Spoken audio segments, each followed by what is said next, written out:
میں بس صرف یہ کہنا چاہتا ہوں عمر بھائی کی بات کی تائید کرتے ہوئے، مجھے صرف یہ سمجھ نہیں آ رہی کہ یہ جو مسلم لیگ نون کی حکومت ہے اور جو ان کے پپٹ اور تابع افسران ہیں اور جو ادارے ان کے ساتھ مل کے ہمارے لوگوں کے خلاف یہ بروٹیلٹی کا ایک جو ہے ایک بےہودہ قسم کا ڈسپلے کر رہے ہیں، میں صرف ان سے یہ پوچھنا چاہتا ہوں کہ کیا آپ نے اس ملک میں رہنا نہیں ہے؟ کیا ہم نے اس ملک میں رہنا نہیں ہے؟ کیا ہمارا رائٹ نہیں ہے؟ آپ کیا سمجھتے ہیں کہ یہ حکومت مسلم لیگ نون کی یہ ہمیشہ رہے گی؟ یہ یہاں سے جائیں گے نہیں؟ اگر آپ افسران ہیں تو آپ حکومت پاکستان کے ریاست کے ملازم ہیں، آپ پاکستان کی عوام کو بھی جواب دہ ہیں، یہ تو چلے جائیں گے، آپ اپنی وردیوں کا پولیس کی وردی پہنتے ہیں، اینٹی کرپشن کے آپ ملازم ہیں، آپ محکمہ مال کے ملازم ہیں، آپ ڈپٹی کمشنر آفیسز میں کام کرتے ہیں، آپ اسٹیبلشمنٹس میں کام کرتے ہیں، آپ اس قوم اور اس عوام کے لیے کام کرتے ہیں۔ یہ حکومتیں چلی جائیں گی، آپ کیا منہ دکھائیں گے اس عوام کو؟ کیا منہ دکھائیں گے اپنے بچوں کو؟ کیا کیا بےہودگیاں آپ کر رہے ہیں؟ ہمارے ایم این اے امیر سلطان صاحب کو ڈک کیا گیا، اس کے بعد ان کو ریلیز کیا گیا اور ان کو ملک سے جانا پڑا، وہ یہاں پہ ہیں نہیں۔ اس کے بعد معظم جتوئی صاحب کو گرفتار کیا گیا اور جن کنڈیشنز میں ان کو 2 دن رکھا گیا وہ میں آپ کو ایکسپلین نہیں کر سکتا ہوں۔ رکھنے کے بعد جب پتہ یہ لگا کہ وہ ایفیڈیوٹ دے کے آئے ہیں، اس کے بعد انہیں اینٹی کرپشن کے حوالے کر دیا کہ ٹھیک ہے جی اب آپ چلے جائیں۔ میاں غوث ہمارے ایک ایم این اے ہے بالپور سے، ان پہ زندگی میں شریف ترین آدمی ہے، زندگی پہ کوئی ایف آئی آر نہیں ہوا، ان پہ anti corruption F I R دے دیا۔ میرے پہ جیسے عمر بھائی نے کہا، مجھ پہ، میرے بھائیوں پہ، میری والدہ پہ 10 سال پرانی کوئی زمین ہے، اس وقت کے پٹواری اور تحصیلدار بھی آلموسٹ ریٹائر ہو گئے ہیں۔ اب یہ جب سے 41 والا معاملہ ہوا ہے، سپریم کورٹ کا فیصلہ ہوا ہے، اس فیصلے کے بعد جناب وہ اینٹی کرپشن بھی جاگ گئی اور انہیں 10 سال پرانی زمین کا کیس یاد آ گیا۔ چٹھا صاحب یہاں بیٹھے ہیں، ان پہ 2 ایف آئی آرز اور ہو گئی۔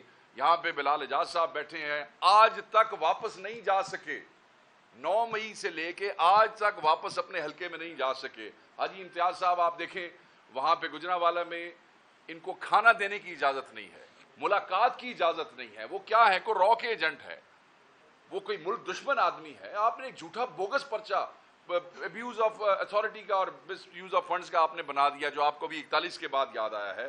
ہمارے مستی خیل صاحب کے اوپر ایف آئی آرز ہیں، وہ روپوش ہونے پہ مجبور ہو گئے ہیں۔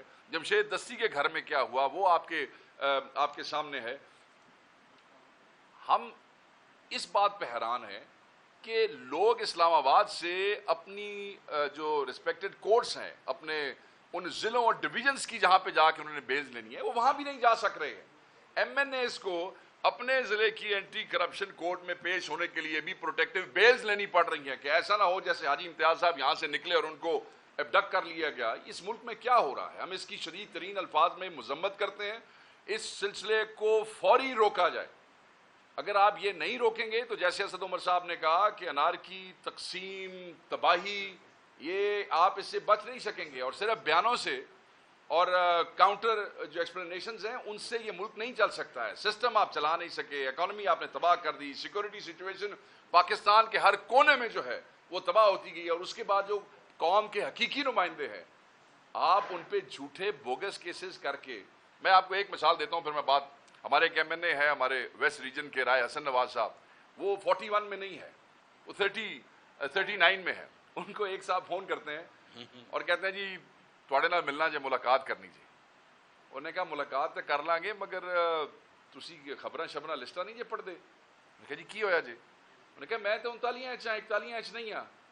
تو آگے سے فون کرنے والا کہتا ہے او ہو غلطی ہوگی، موجاں کرو تسی، چلو ٹھیک ہے ملاقات نہیں کرنا۔ سو 39 والا نہیں موجاں نے، تو 41 والا واسطے عذاب ہے۔ یہ اس ملک کی تقسیم ہے۔ پہلے ہم 45 اور 47 والے رولے میں پڑے رہے، او دا فیصلہ حالی کیتا نہیں کسی نے۔ اب ہمارے ساتھ جو ہے وہ 39 اور 41 والا معاملہ ہو گیا ہے۔ میں یہ سمجھتا ہوں کہ اس ملک کو تباہ نہ کریں۔ پاکستان تحریک انصاف اپنے ہر ایم این اے، ہر ورکر، رؤوف حسن سے لے کے آفس کے ایک امپلائی تک، ایک ایم این اے کے ساتھ کھڑے گی اور ان کی رہائی کے لیے آخری حد تک جائیں گے، خون کے آخری قطرے تک کھڑے رہیں گے۔